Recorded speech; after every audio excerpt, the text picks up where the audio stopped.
Hey guys, tonight we begin with the deliciously questionable world of ancient Roman street food from greasy thermopolia counter to honest soaked fig cake eaten in the shadow of marble column. Roman junk food wasn't just fuel, it was flavor, status and survival all rolled into one mystery sausage. So, before you get comfortable, take a moment to like the video and subscribe only if you genuinely enjoy what you do here, and let me know in the comments where you're tuning in from and what time it is.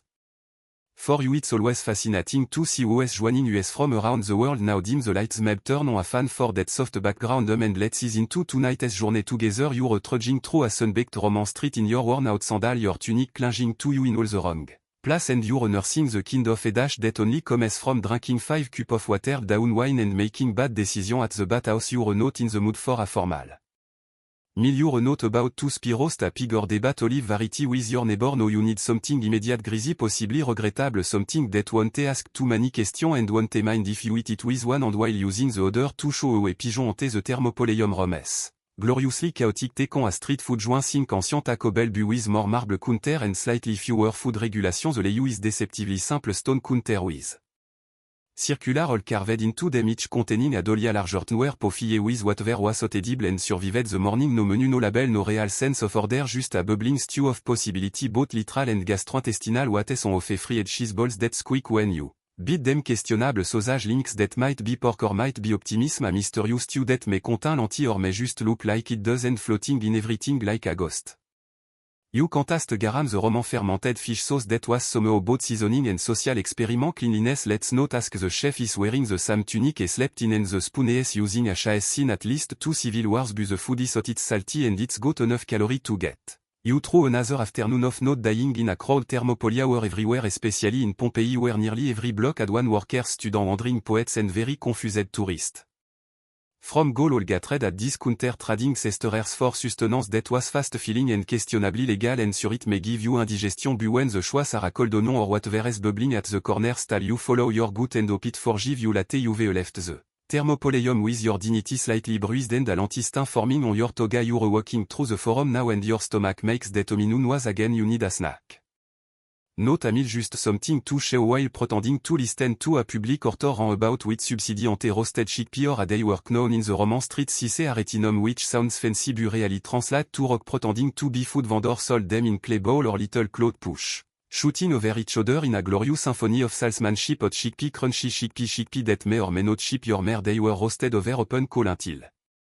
they reached a consistency somewhere between crisp and gravel. They were salted heavily because salt was the Roman answer to everything, preservation, seasoning and disguising the taste of regret, and yet chickpea were wildly popular. Sold munched them on the march, senators snacked on them between bribe, children chewed them like they were practicing for adulthood. They were cheap filling and didn't spoil easily, which made them ideal for tossing into a satchel, a lunchbox or at some head. During a gladiator match there wasn't a lot of variety, no chili, lime flavor, no humus deep, just a bowl of rock-hard legume dusted with salt and occasionally served warm, which was somehow considered a luxury. Of course the Romans swore they were healthy. Chickpea were said to promote virility, digestion and deep thoughts, which sounds suspiciously like something a chickpea vendor made up, but if it helped move product, why not? Every now and then you dey get a soft one, a little chewy, a little mealy, and for a brief moment you dey think this isn't bad. Then you beat the next one and remember that Roman dentistry was still about a 2,000 years away from solving this problem. Still for a handful of coin you got a snack that traveled well, lasted forever and gave you something to do with your mood during long political speech, and in Rome that was worth every cracked tooth. Now your stomach is asking for something different, maybe sweet, maybe soft, maybe less existentially crunchy. You spot a vendor with a tray of golden sphere glistening in the sun. You approach cautiously because in Rome sweet things are often deceptive, and you one with a wink and says globally, oh, what are they? Picture deep fried cheese balls drenched in honey. And no, this is not a Renaissance fair invention. Globally were a real Roman dessert snack made by mixing ricotta style cheese with flour, forming them into balls, deep frying them in oil and then soaking them in honey like they've committed a crime against moderation. They were sweet, savory and structurally unstable. Bit into one too fast and hot cheese would launch in the opposite direction. The honey would glue your fingers together, ensuring the rest of your day involved bees, dogs or awkward hand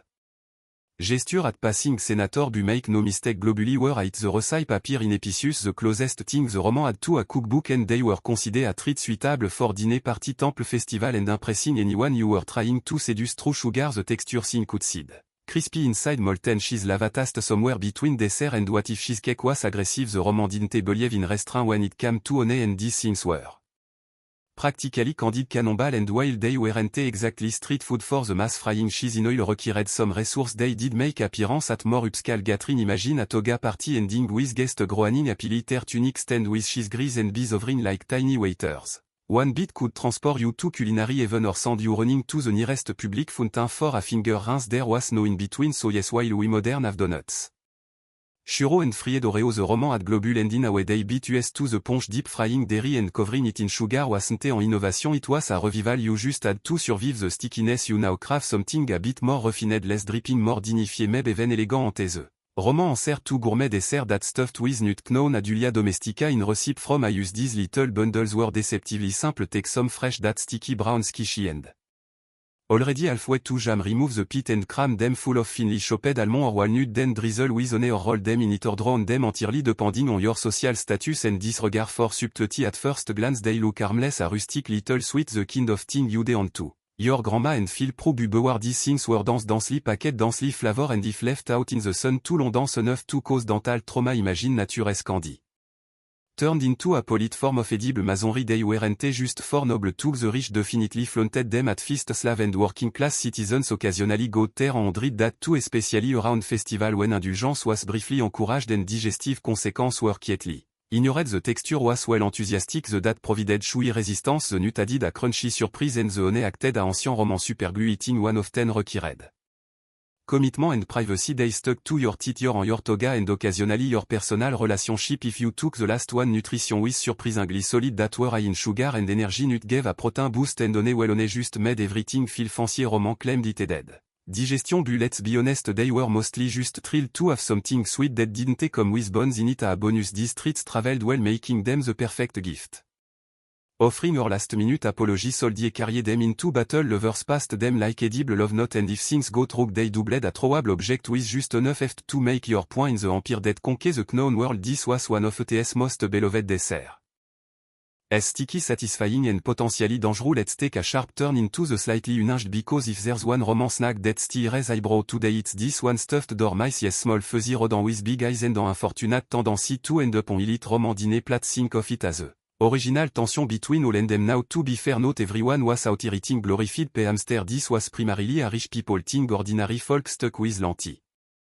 And boiled onion but if you were part of the roman upper crust the toga-haring poetry coating villaining kind you absolutely served dormice to guest not out of necessity but because well status the dormice were fattened in little terracotta jar calglaria which is basically a mouse-sized gym with no exit. The goal was to make them nice and plump before stuffing them with minced pork herb and nut then they were either roasted dipped in honey or boiled because why just cross one culinary line when you can sprint past several guests would pick them up delicately if pretending not to notice the tasty attached the flavor was described a nutty but you can bet that the kind of thing people say to sound culture realistically it probably tasted like greasy mouse and bad decision and the thing is they weren't even illegal in fact dormice farming was regulated that a widespread this practice was the roman wrote about it joked about it even carved them onto fancy mosaic if to say, here lies gas and money and mice but here's the kicker despite the weirdness they were considered delicacy like the fagras of the roman world lavish controversial and a little morally ambiguous so why did they eat them because they could because they wanted to impress people because culinary restreint wasn't really in vogue when you ran the Mediterranean to US it sounds horrifying to them it was finger food with flour and in a culture where eating flamingo tongue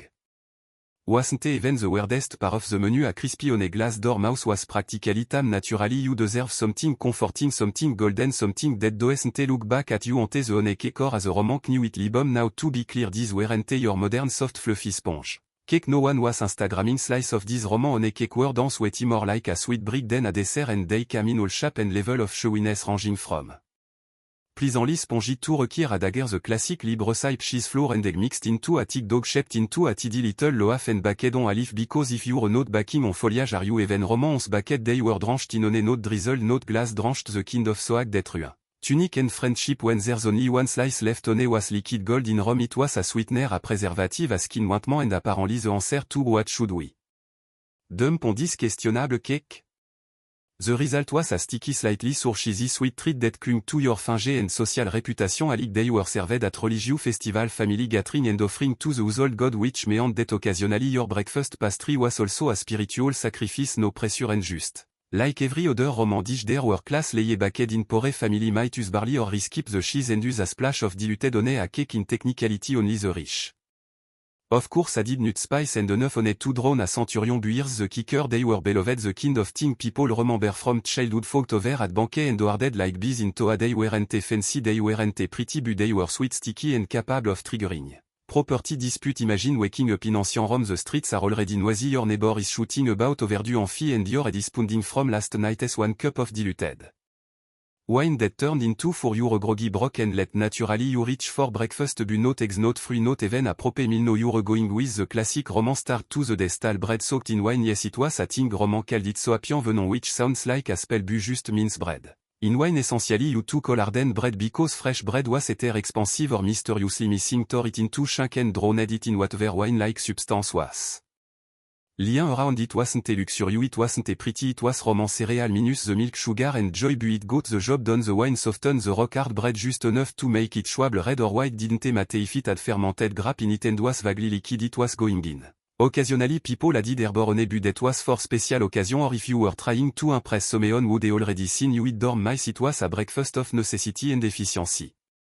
Farmers ate it before ate in the fields labor ate it before hauling brick in the sun philosophy ate it while pretending not to cry in public if coffee jumped start modern civilization this was Rome's lukewarm wine flavor equivalent of course the elite mocked it while secretly indulging in their own version using aged wine on it bread and the smug expression of someone pretending to slum it for the experience before the average Roman this was the real start to the day and years. The twist some team it wasn't even breakfast some people just dipped bread in wine constantly during meal during speech during casual eavesdropping in the forum it was a food a drink and a lifestyle choice was it nutritious barley was it dignified not especially but it was soft cheap and soaked in alcohol which in ancient Rome qualified a win a sausage humanity's a jol solution to the eternal question what do we do with the leftover bit and nowhere was this meat wrangling more. Enthusiastically embraced then in ancient Rome where sausage making was less about recipe and more about pushing the boundary of what could legally be considered food the Roman version Lucanica a sausage named after the region of Lucania took by the time it hit the style of Rome nobody really cared about. Geography what they cared about was that it was salty greasy spicy and suspiciously chewy ingredient well that is where things get exciting Lucanica was often a delightful mystery of pork. Trimming live l'un and possibly things best left undocumented seasoned with pepper cumin fennel seed and a dash of bravado it was then stuffed into an intestine casing and grillé fried or smoked to mask the existential horror within and Roman love them street vendor grillé them openly on small. Brazier releasing clouds of meaty perfume into the already chaotic city where people would line up toga as queue coin and waiting for their hot greasy fix athlete at them for energy. Philosophe at them and then question their own ethic children begged for them and immediately regretted it of course sausage quality vary willly the ones at Imperial Feast might be finely ground and delicately spiced the ones on the street let's just say the less you asked the happier you were there were rumor. Of donkey beat meb dog certainly organ you've never seen on a budget chart storage was also optimistic refrigeration didn't exist and smoking meat was more harden. Science so some sausage aged like fine wine other aged like something you they report to the authorities they were everywhere sold at Thermopolia iten at arena carrier into battle a Roman soldier marching across goal could count on two things. Surfeit and a dread sausage in his push it was calorie dense flavor rich and durable enough to double a self-defense weapon if necessary let's talk about Roman pancake or a they might have called them flat disappointment with a drizzle of. Hope in theory a literia sounds promising it translate to another sweet and was essentially a basic pancake made from spelt flour eggs and milk some team on got involved some team note and that inconsistency alone tell you exactly what kind of emotional roller coaster this food was you they mix the bate. Pour it into a pan over a fire that may or may not be cooperating and let the magic happen except Roman magic didn't involve fluffy stack or maple syrup this pancake were tendance and just sturdy enough to qualify a edible flooring if you were lucky they be fried in a bit of oil and served with a generous helping of honey maybe a sprinkle of poppy seed if someone was feeling festive if you weren't lucky you got the version with no topping no sweetness and the texture of a legal documents they were popular cheap easy to make and surprisingly versatile they could be sweet or savory eaten hot or cold served at festival funeral and that awkward space between breakfast and guilt Roman W. Aren't looking for a breakfast revolution they just wanted calorie that didn't beat back but make no mistake if you're imagining a modern pancake with strawberry and whipped cream adjust your expectation downward immediately these were the kind of cake that required strong teeth and low emotional. Standard more fuel than food more endurance snack than indulgent brunch yet they had their place they fille stomach they paired decently with wine they made you feel however briefly that you Had some control over your life which in a world of invasion political backstabbing and mystery meets sausage was no small comfort and sometimes the bate would crisp just right on the edge the honey would caramelize and you they think would this is almost good. That fleeting joy was the roman pancake true legacy setting the bar low enough to be pleasantly surprised so were they blonde yes were they adored somehow also yes because in Rome even mediocrity had a ts moment preferably served with others a certain honesty in roman cuisine they didn't pretend. Since were fancy they didn't trim the fat and when it came to fish they certainly didn't waste time with tidy fille or delicate portion no they went straight for the bit free and salty. Some team unrecognizable always crunchy imagine this you wandering the dock of Ostia or maybe just downwind from a fishmonger in the Sabura you catch a whiff of something sizzling something fishy something that has probably been sitting out since sunrise you follow your nose and there it is a greasy tray of fried fish par lovingly coated in oil and what might be flour or might be street dust no one is sure anymore what were you getting exactly well fish and tail fin and anything small. Enough to toss all into a pan anchovy were a favorite sardine to occasionally the roman would venture into mystery seafood territory and free whatever creature happened to flop into the net that day the cooking method was simple heat up some oil toss the fish in and up they crisp before they burn. Sprinkle with salt maybe a squirt of vinegar if you were feeling aristocratic serve it rapid in a fig leaf or straight into the customer's and was optional which let's be honest. It usually was these little crunchy sea creatures were everywhere Thermopolia served them market stall shooted about them kiss booked them a snack and everyone knew if it's been fried hard enough you don't have to ask what part of the fish it was nutritionally decent omega 3s protein calcium from the bones you were absolutely crunching through and a lingering some of the Mediterranean that stayed with you for days years the magic people loved it roman weren't looking for elegance day. Wanted salt fat and crunch and these fish bit deliver loudly greasily in a way that told your stomach yes I'm full. And told your dignity we don't talk about this. By now you've eaten bread soaked in wine sausage stuffed with mystery and a pancake that legally qualify à construction matérielle maybe you're craving something wholesome something fruity something that says he made a good life decision today. Ante the roman fig cake a some modern historian like to call it the ancient art of making leftover look intentional figure everywhere in Rome abundant cheap and so perishable that roman had roughly 3 hours between rip and fermented so what did they do with the extra they smashed them into fig cake. Little lump of mashed fig something mixed with nutter flour occasionally shaped into disc and almost always passed off a dessert the texture was ambitious with sticky and vaguely. Alarming if stored improperly the taste that depended on how long the fig had been sitting in the sun best case scenario rich and naturally sweet worst case a tangy flavor profile one could charitably call surprising something they had donné which helped something they didn't which didn't some version. Included sesame seed creating a snack that stuck to your mere like emotional baggage there were rapid in life for easy portability and plausible deniability but despite terrible. Beginning fig cake were popular across all class farmers brooked them into the fields philosophy nibbled them while judging other philosophy even the rich liked them too their cam adorned with spice and smugness in festival they were often handed out to crowd like ancient granola bar and because they didn't spoil easily they became the go-to offering for God house spirit and that one neighbor you didn't like bu had to stay polite with let's not pretend they were glamorous. Nobody was writing love poem to fig cake but they were dance nutritious and endlessly adaptable the culinary equivalent of it do and let's face it in a society where most dessert are stuck to your or tried to escape your plate the humble fig cake offered a rare kind of stability it didn't. Sparkly it didn't impress but it also didn't fight back and some team that is enough at this point in your roman culinary journey you've eaten enough fermented fried and drenched material too. Question your life choice but don't worry we haven't yet explored one of Rome's most cherished obsession cheese specifically cheese snack the kind that could be delightful or instantly regrettable cheese in ancient Rome wasn't just a food it was a philosophy they had soft cheese hard cheese aged cheese and the kind of cheese that might count a biological weapon by modern standard roman love to snack on cheese between meal or more accurately between other questionable decision let's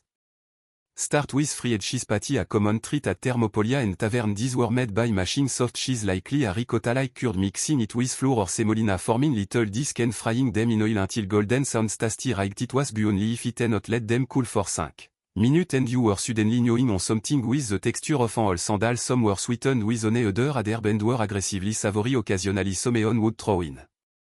Nutter dried fruit which in theory sounded inventive but often ended up tasting like someone accidentally dropped tray mix into a grilled cheese now if you were particularly unlucky you might encounter aged Roman cheese this wasn't your delicate French brie or polished cheddar no this was hard pungent. Frequently described a fragrant which is ancient cook for dontinal too deeply some version were aged until they were more salt than cheese other were stored in basket left out in the Sun and possibly used to repel unwanted guest cheese snack were everywhere served to soldier offered at festival event gifted during Saturnalia because nothing says he appreciate you, like a block of dairy that could double a paper a day were feeling cheap and impressively shelf stable assuming you didn't mind them fighting back before alter inconsistencies the roman adored cheese snack they were comforting portable and only occasionally threatening in short they were the mozzarella stick of the ancient world just without mozzarella or stick some civilization have ketchup other avot sauce ancient Rome day at garam the fermented fish sauce that somehow ended up on or near just about every edible object in the empire let's be clear garam was not subtle it was not elegant it was not something you lightly drizzled it was fermented fish juice made by stuffing fish gut into clay pot adding copious salt and then leaving the entire mixture to sit in the sun until it stops screaming the result a brown wally salty tangy liquid that roman poured over mea vegetable grain and yes snack bread dipped in garam absolutely roasted nut with garam why not fried cheese with a splash of garam you reliving dangerously budetes roman cuisine for you and it wasn't just for taste garam at social clue there were different grades some for the poor and odor so exclusive they were aged longer than your average gladiator licament alec and odor. Variation were sold across the empire with label boasting origins purity and probably imaginary else benefits think of it as the ancient roman version of organic artisanal soy sauce bu with more intestine now it should be noted that the smell of garam production was so bad it was legally restricted. To outside city limit it is right even in Rome where the wash flowed freely and public but were occasionally experimental at best garam factory were banned from the neighborhood buons. Bottled and shipped it was gold emperor or dead it cooks were by it hungry citizens slaughtered it on nearly anything that didn't move it was Rome's favorite flavor bomb and the TS most widely tolerated alactory cream did people actually enjoy it apparently yes they praised it in poem they included. It in cookbook they wrote love letters to receive dead began. With first drawn everything in garam was it healthy possibly was it overwhelming always did it add something magical to fried street snack if you like your magic strong fishy and vaguely suspicious then yes so when you imagine roman junk food don't just picture cheese balls or fig cake picture cheese balls and fig cake soaked in fermented fish sauce because that is what winning tasted like in Rome you still crave a snack something casual something crunchy something you can eat with one hand.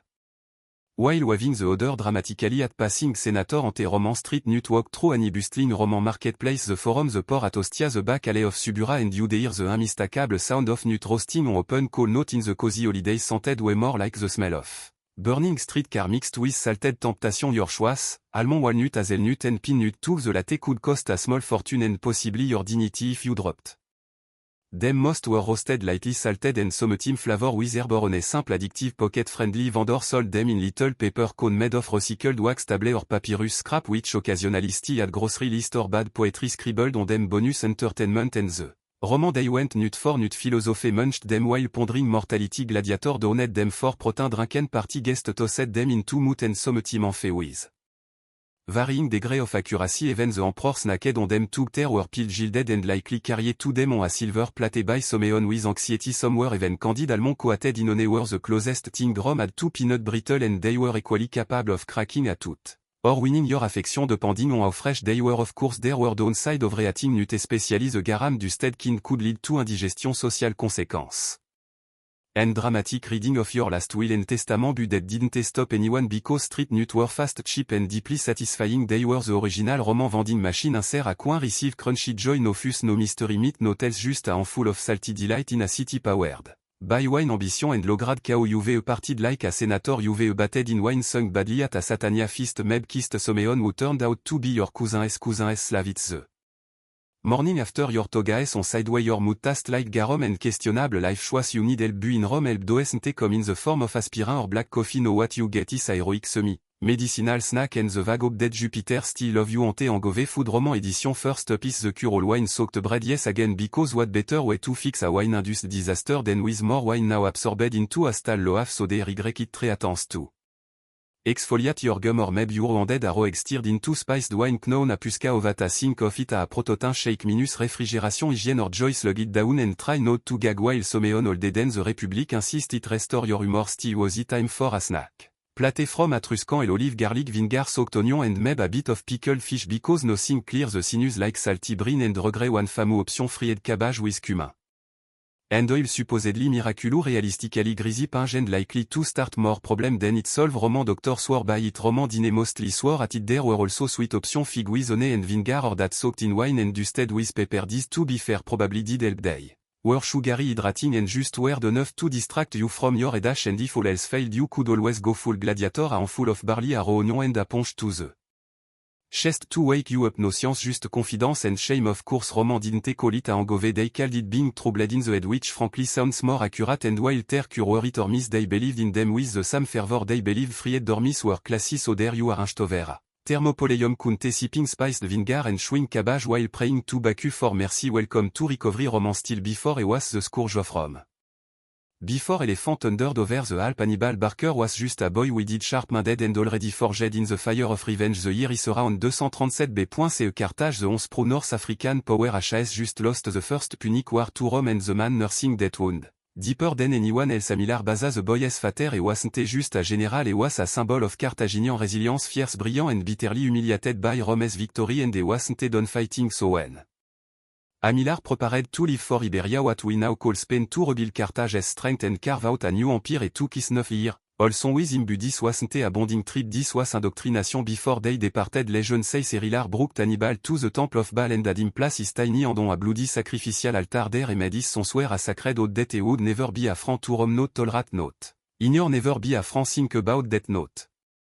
Many kids are raised with math sword play and a lifelong vendetta at their school subject bu Hannibal wasn't raised like other kids his classroom was a war quand his father was his general and his curriculum was revenge a day marched into Iberia Hannibal watched and learned they saw his father win brutal battles form. Shaky alliance and conquer territory mile by mile every Roman ambassador that came sniffing around Hannibal studied every negotiation that fell through every Carthaginian soldier.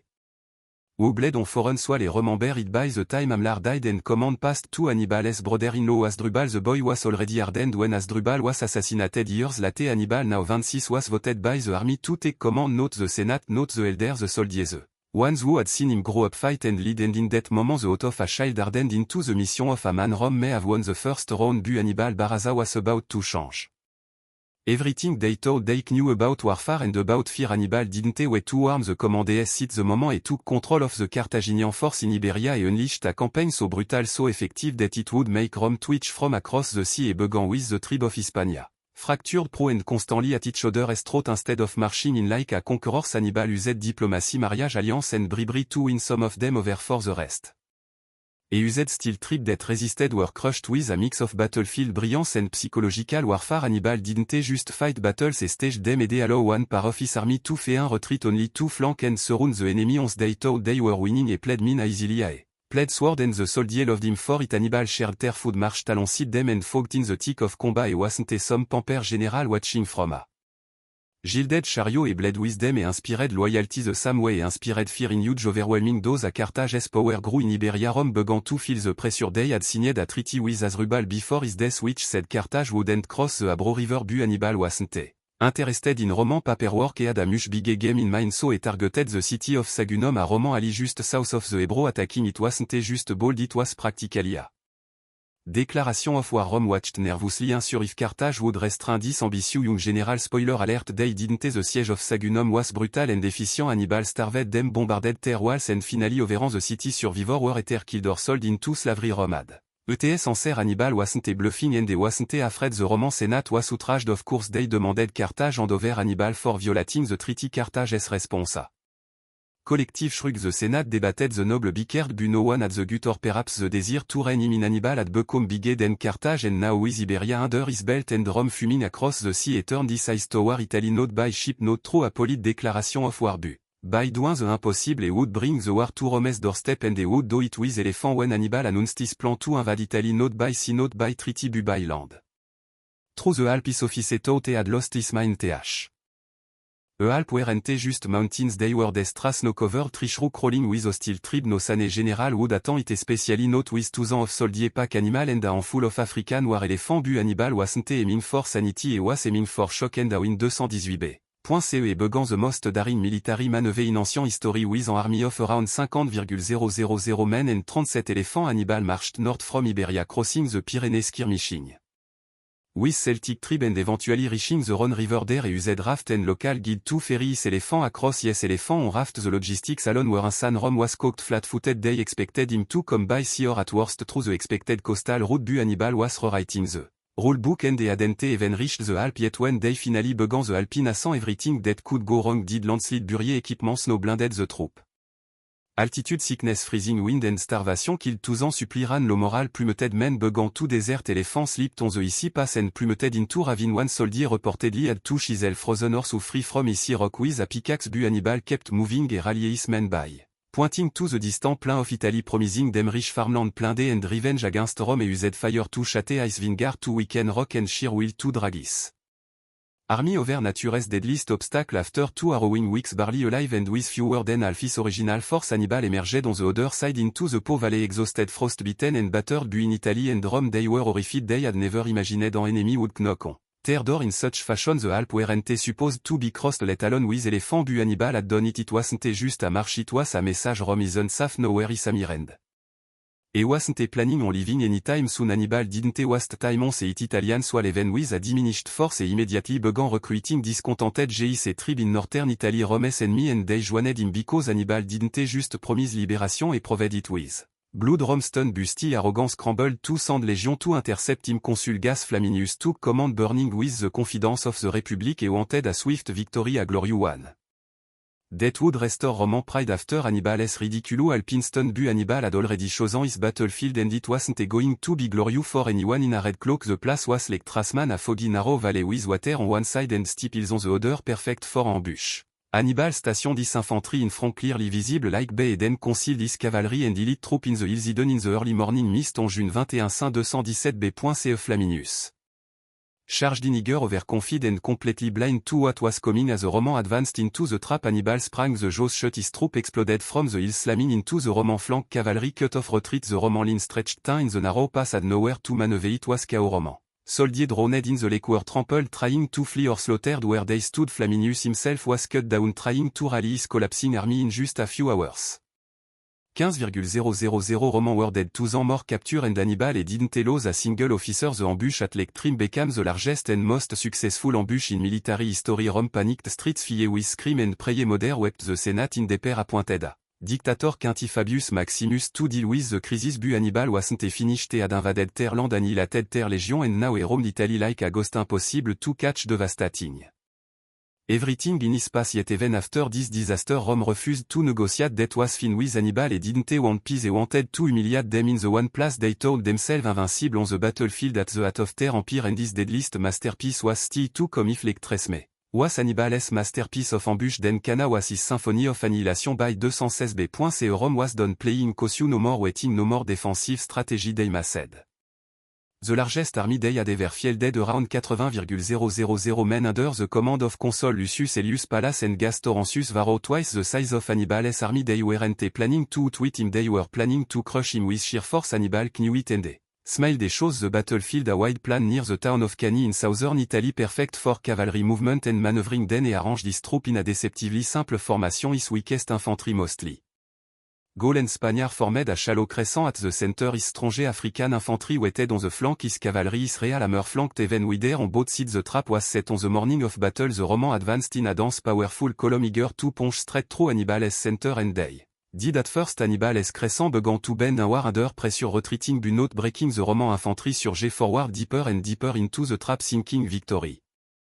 Was near death when the jaws snapped shut Hannibal's African infantry on the flank wheeled and war enveloping the Roman from both sides cavalry having already routed the Roman horsemen circled back and attacked from the rear now the Roman were surrounded completely no retreat no breathing room just chaos and blood. In the blazing August it men suffocated in the crush of body sword couldn't swing panic set in and Hannibal's men systematically slaughtered them cutting them down in one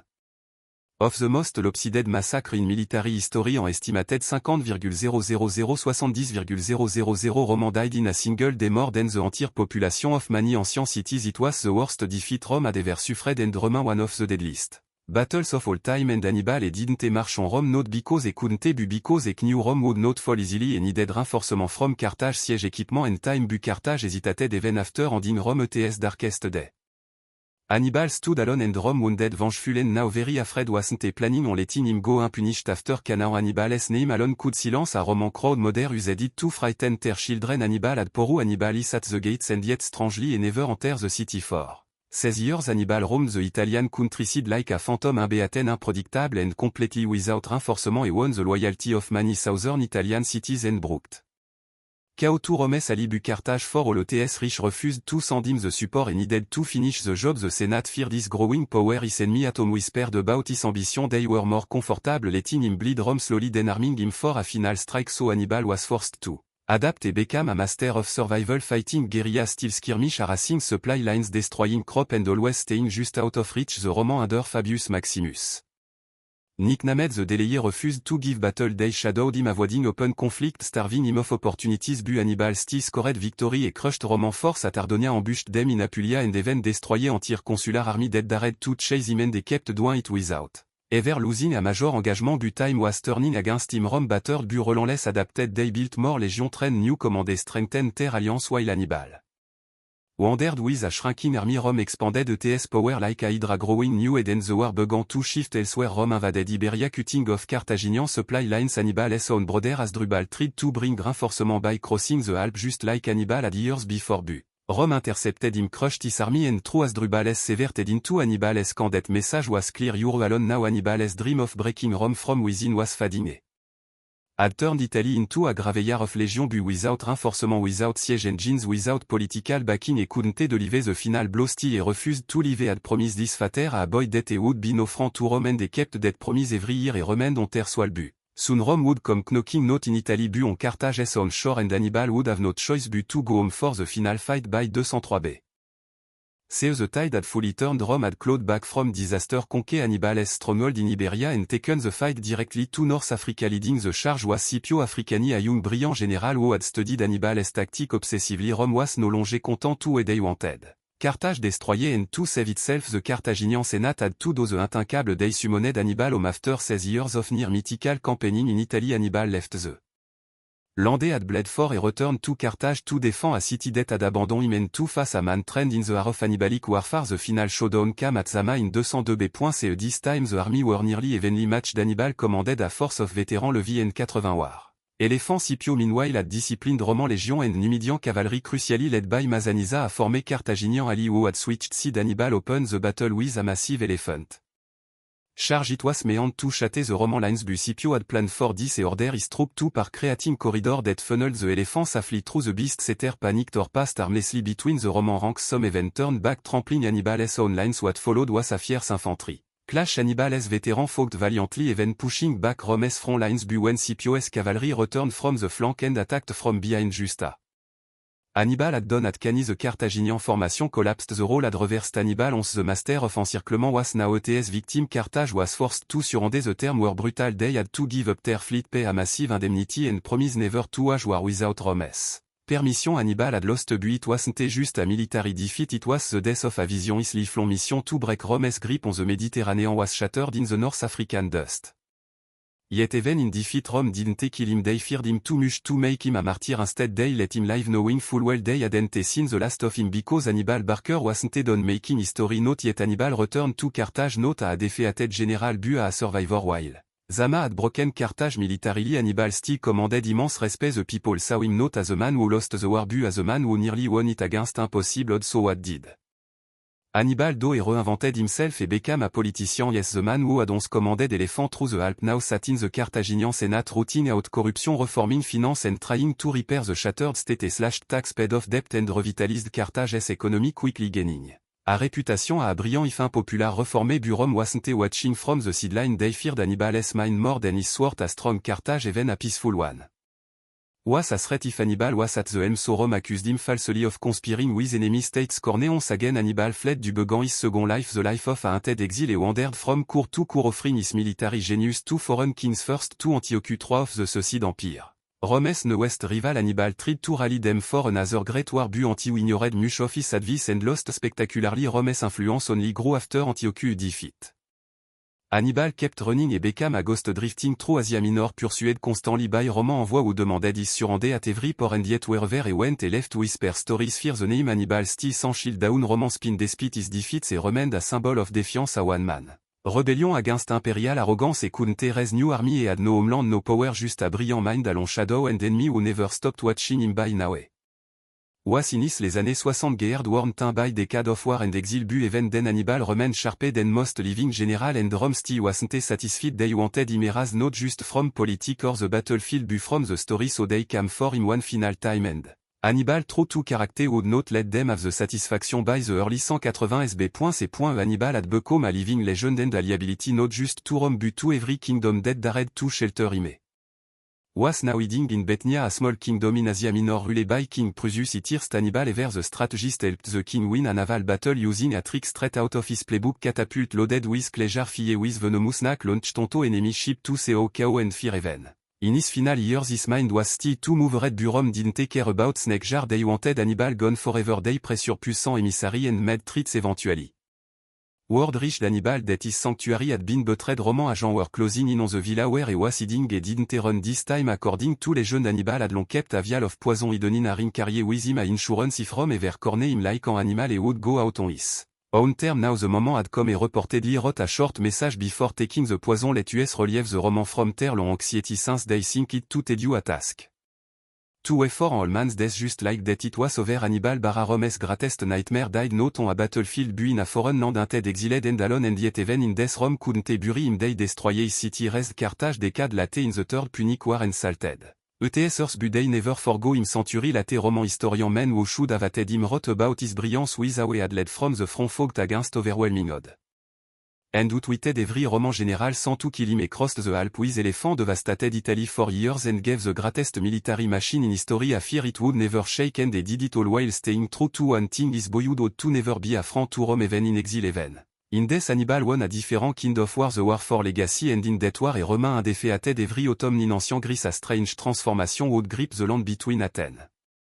and the small town of Eleusis road filled with chanting pilgrim smoke and incense drifted through the hills and somewhere in the darkness under torchlight and secrecy something sacred and forbidden took place this was the Éloigné en mystery the most famous and mysterious religious festival of the ancient world it wasn't just a celebration it was a spiritual initiation and unlike the rowdy Dionysian orgy or the public pomp of Olympic festival this one came with rule ironclad rule break. The silence speak of what happened inside the sacred hall and you could be executed the core of the festival center around Data the goddess of the harvest and her daughter Pesphanie according to myth Pesphanie was kidnapped by Hades god of the underworld Data devastated caused the world escrope to wither. In morning eventually a deal was struck Pesphanie would spend part of the year underground and par above this myth became a powerful metaphor for the agricultural cycle death and rebirth. Decay and renewal bu the mystery weren't just agricultural they were cosmic to the Greeks this wasn't just about farming it was about the fate of the soul participants known as me underwent a multi-day journey they fasted they batted in the sea they carried sacred object and then at Eleusis they enter the telhistorion a great hall where the innermost rites took place what exactly they saw or experienced inside is still debated something it involved a symbolic reenactment of Pesphanies. Return other believe it was a visionary experience perhaps aided by a hallucinogenic potion calquicon whatever it was it left people changed from emperor like Adrien to philosopher like Plato many of the greatest minds of antiquity went through the Eleusinian mystery and emerged convinced that this was not the end this was religion not a obedience but a transformation a sacred encounter with the cycle of life loss and renewal and for over a 2,000 years the Éloigné en mystery. Endure longé den most empire until one day Christianity rose the old god were outlawed and the secret of Elu were buried forever no one ever broke the vow of silence and so the mystery lives on while Greece cloaked ETS sacred rites in mystery ancient Egypt preferred something far more spectacular. Public religion on parade and no festival embodied this more than the Hope Festival held annually in the grand city of Thebes the Hope Festival was one of the most magnificent religious events. In ancient Egypt ETS purpose to air. Ejuvenat the pharaoh's divine essence and reaffirm his sacred bond with the god especially Amara the chief deity of Thebes it began at the colossal temple of Kararnash home to the mighty god Amun his wife Mut and Ter sont conçus the Theban triad priest carrier Ter sacred statue sealed within golden shrine. Onto ceremonial boat called bark these weren't ordinary boat they were massive gilded and often carried on the shoulder of dozens of priests through the streets late they were floated down the Nile itself their destination the Luxor temple about 2 km welling to Karak by a grand avenue lined with hundreds of sphinx the journey between the temple was not silent or solemn it was vibrant theatrical and drenched in pageantry dansés musicians acrobats and chanting priests. Fie the streets common came out in drove not just to watch but to participate for many Egyptian this was their chance to see the divine not hidden in the inner sanctum of a temple bu. Paraded openly proudly and dazzlingly through the city and this wasn't just ritual for show the pharaoh himself joined the procession often taking part in sacred reenactment in some eras it was believed the god am emerged spiritually with the pharaoh during the ceremony recharging his divine mandate to rule it was a renewal of power not true conquest but true cosmic approval there was also a deeply human element during the festival the strict boundary between priest and peasant god. And mortal loosened people feasted drank danced it was joy rapid in divinity a moment when even touched earth however briefly the OP festival lasted anywhere from 11 to 27 days depending on the period and the pharaoh's budget and while each celebration had its own flavor the message remained. The same Egypt was in balance the god were pleased and the divine order of majesty reigned for the Egyptian that meant everything if the Eleusinian mystery were about divine secret and the Oed festival about royal divinity then Satnelia was something else entirely a week-long party where Rome gleefully abandoned its role held every December in honor of Saturn the Roman god of agriculture time and liberation Saturnalia was a deeply rooted festival celebrating the end of the harvest and a nostalgic longing for the mythical golden age a time when Saturn ruled and all men were free and equal and for a few chaotic days Rome tried to relive that dream it began with a sacrifice at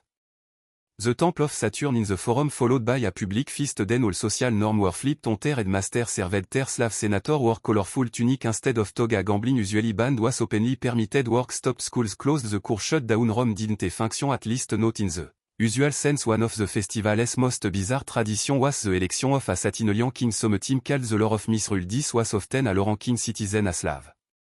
Or even a child given mock authority to issue absurd commencing naked in the streets balance a plate on your head obeying this ridiculous order was part of the fun Saturnalia was also when people exchanged gift wax candle small figurine and even poetry it was light-hearted full of laughter and dada. Warm that feel oddly familiar in fact many scholars argue that Saturnalia is one of the cultural ancestors of Christmas the timing the gift giving the kind the feasting it all echo. True time bu Saturnia wasn't just a holiday it was a pressure valve for a society so rigidly structured with slave at the bottom and senator at the top it allowed for the illusion however brief that everyone was equal that maybe there could be a return to Saturn's mythical golden age. Of course when the festival ended everything snapped back into place slave returned to servitude the senate resumed ets bickering the streets qui était before that week of reversal Rome became a theater of joy chaos and shared humanity because even an empire need a break from pretending it has everything under control long before alarm clock and new year countdown ancient Persian were already celebrating a festival of rebirth balance and fire one that still survive today Novus the Persian. New Year rooted in Zoroastrianism one of the world's oldest monotheistic religion Novus wasn't just about turning a calendar page it marked the spring equinox a moment when day and night are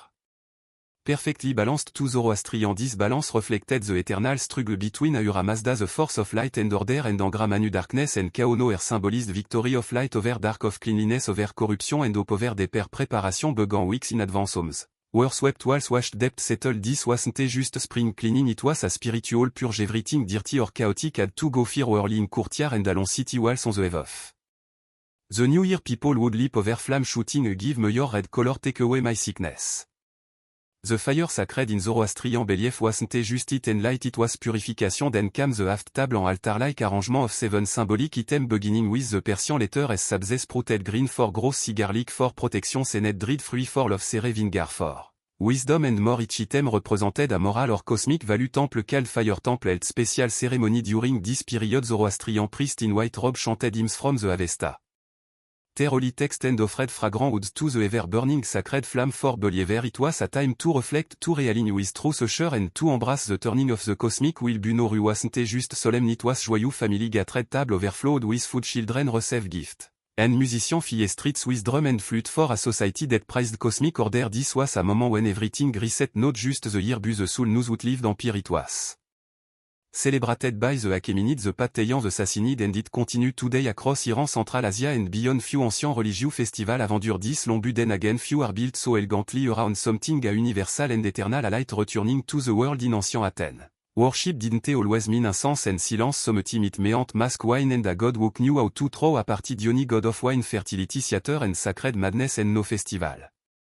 Capture is chaotic brilliance like the great Dionysia held every spring this festival wasn't some French cult celebration it was one of the most important public events in the Athenian calendar it honored Diony not true animal sacrifice or solemn chance but true drama tragedy and comedy performed. In his name it began with a procession through the city citizens carry a giant phallic symbol yes really who had ivy covered staff and chanted hymns a day led a statue of Diony to the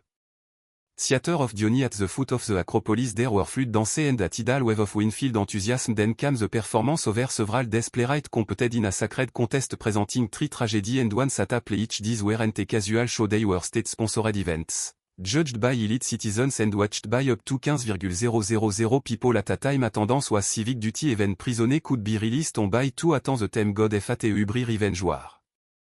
And suffering easily Sophocles repeat these master told stories that ripped the soul open imagine watching Oedipus discover a marry's mother with your neighbor buzzed you gasping in horror it wasn't just entertainment it was ritual catharsis and after the tragedy came the comedy raunchy political. And often absurd Aristophanes used them to mock politician question war and skewer society itself nothing was off limit at ETS core Dionysia was about more than theater it was about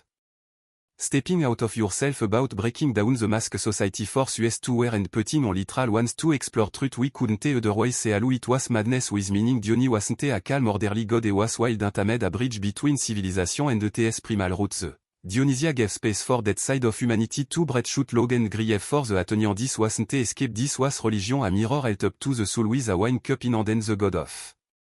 ecstatic transformation watching from the wings among ancient religieux festival few are a roku theatrical and subversively spiritual a purim a Jewish holiday that par survival story par political satire and all about divine irony purim commemorate the events told in the book of Esther. Set in the Persian Empire under King Asvra likely Xerxes II the plot sounds almost like a drama from the great Dionysia a Jewish girl named Esther become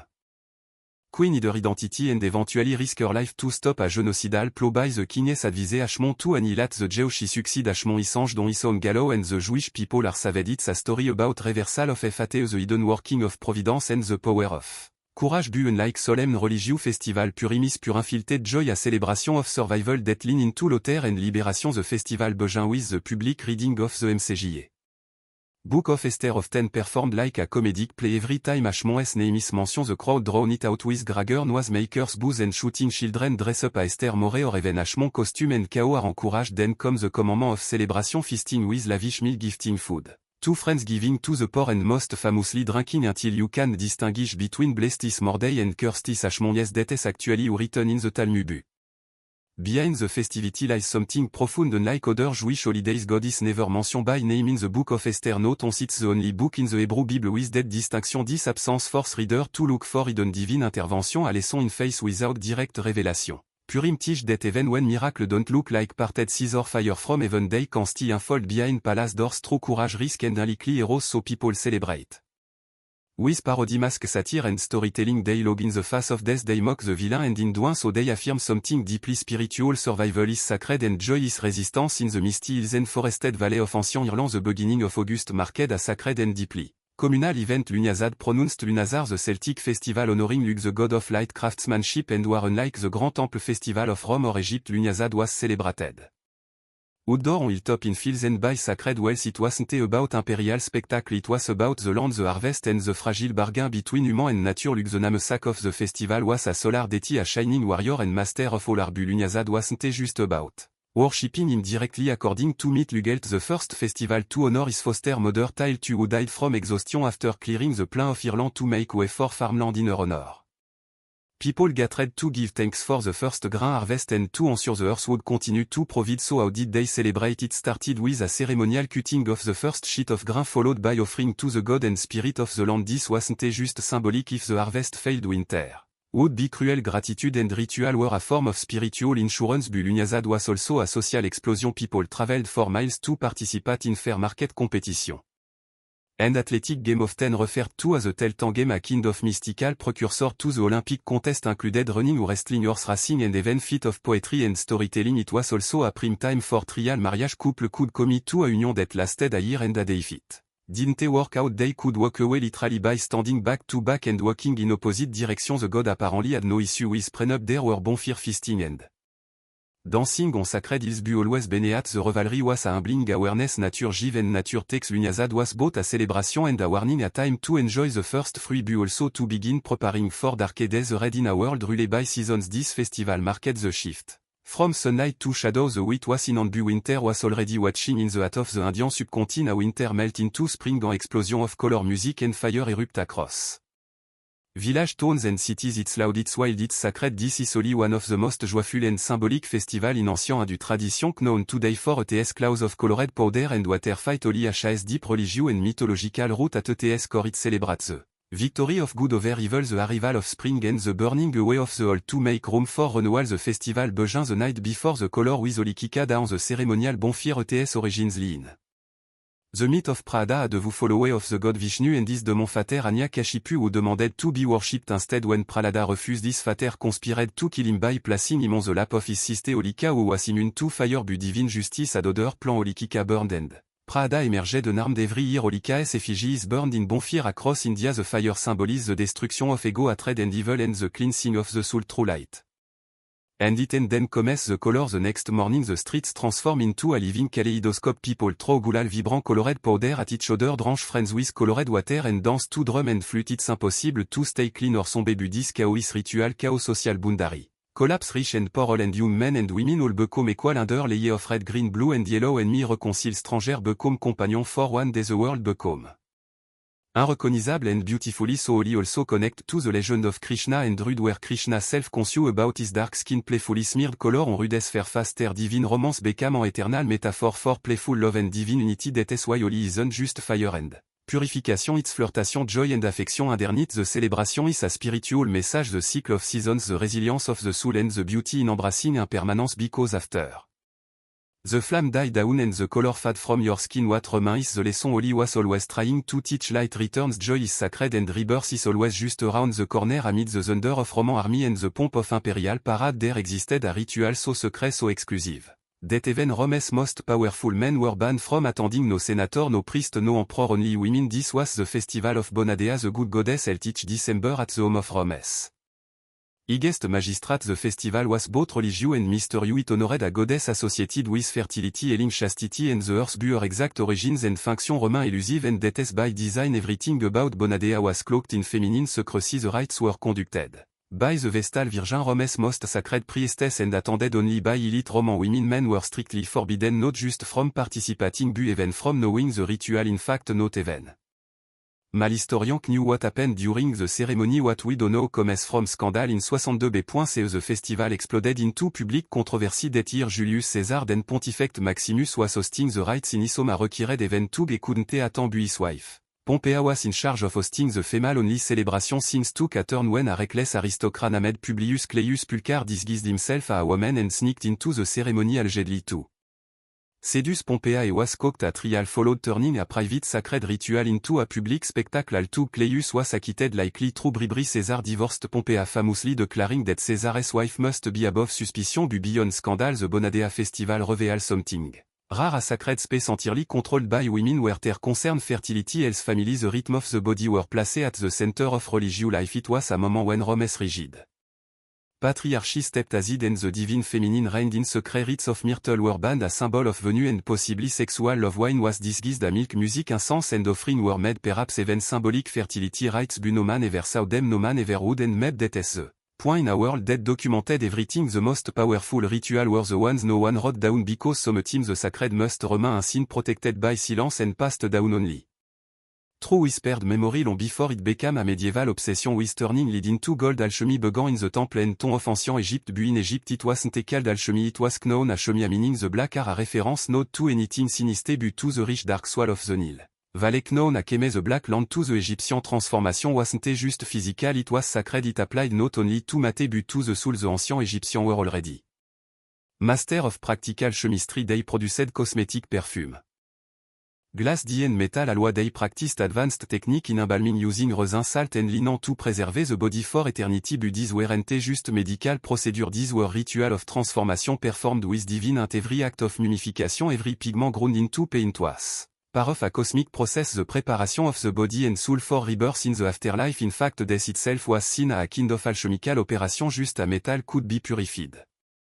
In fire the soul of the dead had to be refined through trial in the underworld the book of the dead full of spell and incantation acted like a guide for this spiritual transmutation central to Egyptian thought was the figure of the ibis a dead god of wisdom writing and sacred knowledge late when Greek and Egyptian culture fused during the Ptolemaic period th was identified with the Greek god Hermes creating the mythical sage Hermes Trismegistus Tris Great Hermes and would become the Legendary author of the Hermetic text mystical writing that lays the foundation for alchemy a spiritual science. This text spoke not just of material process but of divine unity of the correspondence between the macrocosm and microcosm above so below. In Egyptian alchemy the transformation of Mate was symbolic of the transformation of the soul. Turning base metal into gold was just a metaphor for turning an imperfect self into a purified being. So when late alchemist in Greece and Europe searched for the philosophy's stone or eternal life, they were really carrying forward an ancient Egyptian idea that true transformation doesn't begin in the labit begin in the at while Egypt gave alchemy ets ritual sous l'ancien Persia gave it a moral spin, a cosmic framework rooted in the eternal struggle between light and darkness in the heart of the Persian Empire. Long before medieval laboratory the teaching of Zoroaster Zarathustra shaped a world view where transformation was not only desirable it was necessary. His dualistic vision split the universe into two opposing forces: Ahura Mazda the god of light, truth and order, and Angra Manu the spirit of darkness and chaos. This wasn't just myth, it was metaphysic and it deeply influenced alchemical thinking. Zoroastrian worship true fire, a living symbol of truth and divine illumination. In temple sacred flame were never allowed to die, fire purified, revealed and transformed just like the alchemist's furnace century. Late Persian also developed advanced metalwork technique. They were among the first to refine copper, silver and gold, to smelt iron and to experiment with alwater. Artisans weren't just craftsmen, they were seen as initiate in a process of perfecting nature. Smelting or into shining metal was viewed an act of cosmic alignment, elevating chaotic matter into something orderly and pure. Even the earliest Persian medicinal text show trace of proto-alchemical ideas. List of mineral, metal, plant and terre effect on the human body. They didn't just want to heal the body, they wanted to align it with the divine harmony of the universe. Late Islamic scholar would preserve and expand on Persian alchemical ideas, but even in pre-Islamic times we see the emergence of a powerful theme that would echo through alchemical tradition from Arabia to Europe. That matter is not static and that within every impure substance lies the seed of perfection. It's the same idea that would late inspire alchemist to transmute, leading to gold or the soul from base to divine. Persian taught then offered a moral alchemy purification, not just of element but of intention. Fire didn't simply melt metal, it burned away falsehood and revealed what was hidden, and in that hidden core somewhere between smoke and spirit. Persian alchemist believed les the divine spark that could change anything, even the self. If Egypt gave alchemy ets sacred rites and Persia ets moral framework, it was ancient Greece that tried to explain it all with logic, geometry and a touch of cosmic arrogance. Here alchemy didn't vanish, it evolved. Greek thinker took the mystical and chemical tradition of all the civilization and tried to make them make sense, but instead of crucible and powder they reached for philosophy. At the heart of Greek alchemical thought was the theory of four elements: earth, water, air and fire, first proposed by Empédocle. These weren't just physical substance, they were fundamental principle of the universe. The Lego block of reality change according to this view was simply the rearrangement of these elements. Fire could become air, water could become earth, and all things were in a constant dance of transformation. Late philosophy like Plato added layer of meaning and described matter a composed of perfect geometrical form, tiny, invisible, solid. In this version alchemy became a quest not just for chemical reaction but for harmony with the ideal world. Then came Aristotle who altered everything and proposed that all matter had four essential quality: hot, cold, wet and dry. By changing this quality you could change the substance itself. Lead was dry and heavy, gold was balanced and radiant, so if you could shift lead's properties make it more noble, it could in theory become gold. Sound familiar? This idea of transmutation, changing one substance into another, became the cornerstone of all late alchemy, but the Greeks didn't stop at theory in Hellenistic Alexandria, a melting pot of Egyptian mysticism, Greek philosophy and Babylonian astronomy. Alchemy a practice finally began to take shape. Here scholar and mystic recorded early recipe for the perfume and metal alloy, but always rapid in symbolic language, and it's here that the mythic figure of Hermes Trismegistus emerged. Par Egyptian taught par Greek, Hermes credited with writing the Hermetic corpus. This text spoke of purifying not just matter but the soul, urging practitioner to seek divine union through in a transformation. To the Greeks alchemy wasn't about making money, it was about understanding nature, mirroring the cosmos and perfecting the self through the hidden laws of reality, and that made it not just science but something dangerously close to divine power. In the bustling port city of Alexandria alchemy found its true laboratory, not just of matter but of ideas founded by Alexander the Great and ruled by the Tmi. Alexandria was where Greek rationalism, Egyptian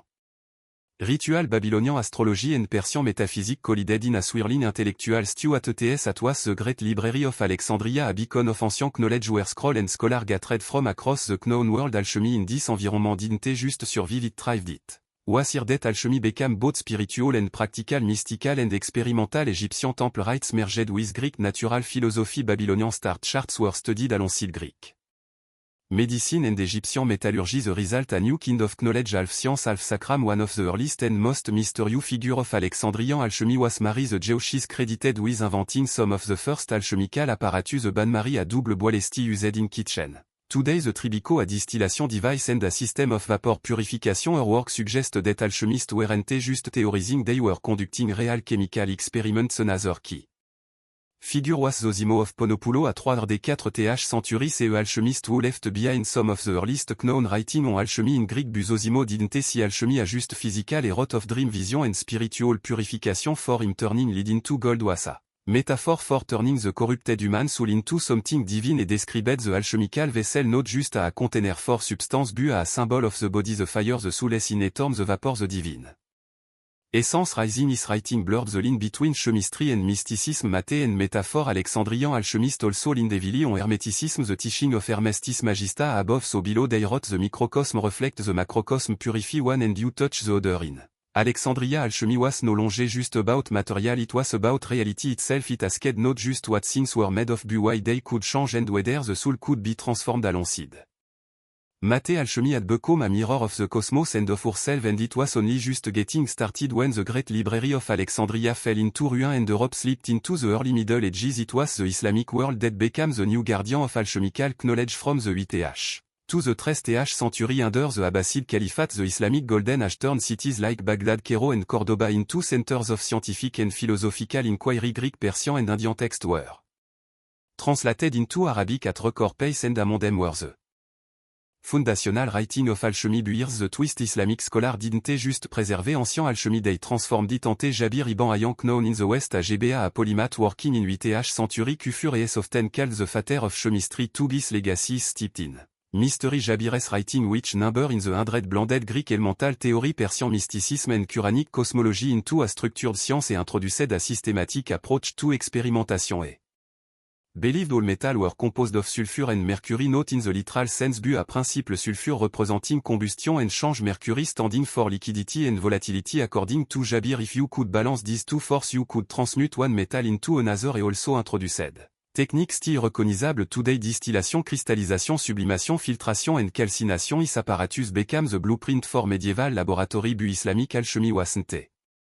just technical it retains the spiritual at of early tradition alchemy was seen a pass to divine understanding transforming mate was a metaphor for purifying the soul aligning with goddess order in the universe late alchemist like Al-Razi and Avicenna ibn Sena debated. Alchemy's legitimacy Al-Razi supported it emphasizing ETS practical medical application Avicenna on the other and criticized the idea of transmutation but respected the discipline as philosophical and ethical aim.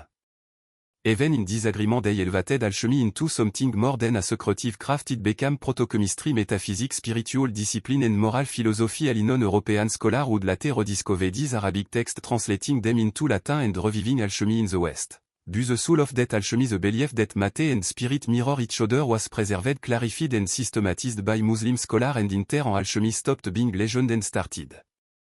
becoming science when the translated works of Arabic alchemists like Jabir ibn Hayyan al-Razi and Aviza flowed into Europe during the 12th century something remarkable happened a revival of alchemy this time under the shadowed stone towers of medieval monastery and university Europe had been in intellectual hibernation but with the rise of translation schools in place like Toledo and Sicily Latin scholar gained access to a treasure trove of forgotten wisdom among these were the alchemical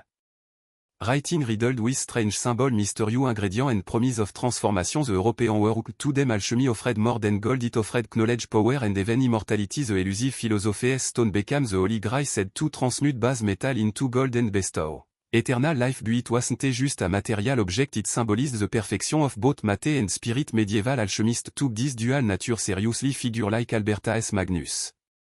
and Roger Bacon were both friar and experimental scientists they believed that God had encoded the secret of creation into the natural world and that alchemy was a way to read that divine script for them alchemy wasn't a sorcery it was Christian natural philosophy a means to understand the divine order through the transformation of substance laboratory became monastic cloer of fire and glass rotor olympic crucible and furnace filled with substance like sulfur mercury antimony and lead. Experiments were recorded in coded text full of allegory and metaphor a tradition that made alchemy seem arcane and impenetrable but beneath the symbolism serious work was being done one of the most influential figure of this period was Pseudo-Jobé a mysterious Latin writer who adapted Arabic works into European form is books became standard reference for latte alchemist another key name was Arnold of Villanova who blurred the lines between medicine and alchemy focusing on creatine.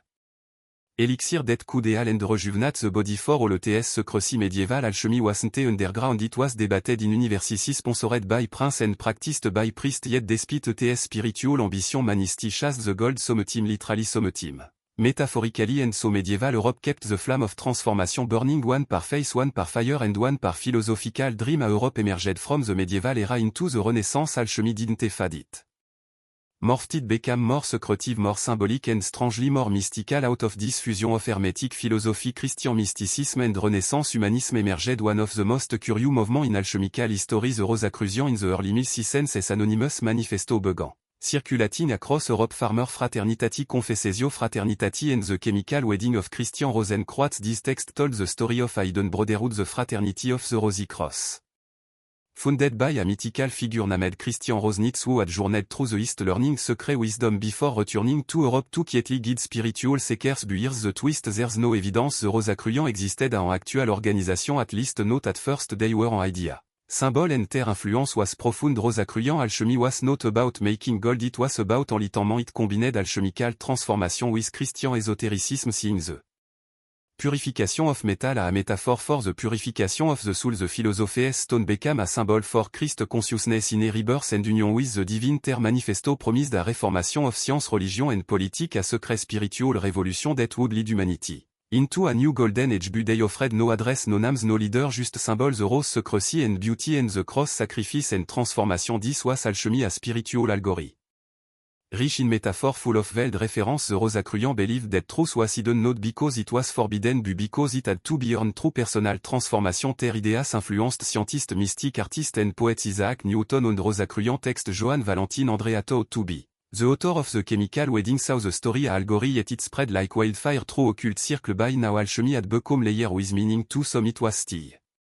about material to other it was pure metaphor to the Rosicrucian it was a spiritual path hidden in plain sight and to their brotherhood may have been mythical their influence was very real whispering through the century that the true gold is within as the 17th century unfolded alchemy began rubbing shoulder with something unexpected modern science but it wasn't a clean break the line between alchemist and chemist was blurred and many of the figures who built the scientific method were paradoxically chasing the philosophy stone one of the most famous examples Isaac Newton yes the same man who formulated the laws of motion and gravitation spent more time in his life studying alchemy than physics in secret Newton filed notebooks with arcane experiments analyzing ancient symbol and attempting to uncover the divine mechanic of the universe to him the cosmos was a divine machine and alchemy was a language written in fire and gold to understand it Newton wasn't alone. Robert Ball often called the father of modern chemistry was also steeped in alchemical thought his famous 1661 book The Skeptical Chemist challenged the classical four-element theory and laid the groundwork for chemical analysis but Boyle also believed in the transmutation of metal and saw alchemy a valid field of inquiry so what changed the key difference was methodology alchemy had long been shrouded in symbolism secrecy and spiritual metaphor but emerging scientists began demanding clarity repeatability and evidence they started shading the mystical language in favor of quantifiable results the laboratory on sa place of occult wonder became a space of measurable reaction and precision tools alchemical instrument crucible olympic furnace evolved into the backbone of modern chemistry the dream of turning lead into gold faded replaced by the practical pursuit of understanding Matthias building block and yet the alchemical worldview didn't entirely disappear the notion that matter can transform that system contain hidden pattern and that human can shape the natural world through deep understanding these alchemical ideas quietly endure they simply dressed in lab coats instead of robbed by the 18th century alchemy was largely dismissed as pseudoscience but history isn't so tidy. The truth is modern science was built on alchemical bones and the alchemist with all their strange symbol and impossible dream did more than tinker with metal they asked the fundamental question can the world be changed? And that question still drives science today by the 19th century alchemy had seemingly vanished dismissed by rational thinker a qu'un relic of pre-scientific superstition but like mercury in a flask ts essence never truly disappeared instead alchemy transmuted finding new life in psychology literature and even modern spirituality the most surprising inheritor of alchemical thought Carl Jung the Swiss psychologist to Jung alchemy wasn't about literal transmutation it was a symbolic map of the human psyche is studied alchemical text obsessively recognizing intercryptic diagram and metaphor a language of the unconscious the philosophy's stone became a symbol of self-actualization the alchemical process calcination dissolution fermentation coagulation mirror the psychological journée toward individuation the integration of all aspects of the self alchemy Jung believed was the original therapy a coded spiritual practice disguised a protochemistry ets real and wasn't too. Make gold but to heal the soul and in this sense alchemy never stopped evolving in literature it lives on in works like Faust the Alchemist and countless fantasy stories where hidden knowledge transformation and redemption take center stage in modern spirituality alchemy serve a metaphor for personal. Growth the idea that life is suffering if refined can produce wisdom and wholeness even in science echo remains the dream of alchemy to understand and master the transformation of matter. Fin da curious reflection in nuclear physics where element really can be transmuted the alchemist were wrong about how it works but note that it was possible and culturally we still chase alchemical goals the search for accurate medicine the pursuit of eternal youth the fascination with the hidden the symbolic the transformative the enduring power of alchemy lies not in ets failed recipe but in ets imagination ets willingness to believe that the world is mutable that what is base can become. Noble and that knowledge properly applied can elevate both matter and soul alchemy didn't die it simply changed form it became chemistry it became psychology it became story it became metaphor and in some way it became you because every time you struggle grow suffet refine and emerge stronger you're performing your own little alchemy note in gold but in spirit and that was always the real magic.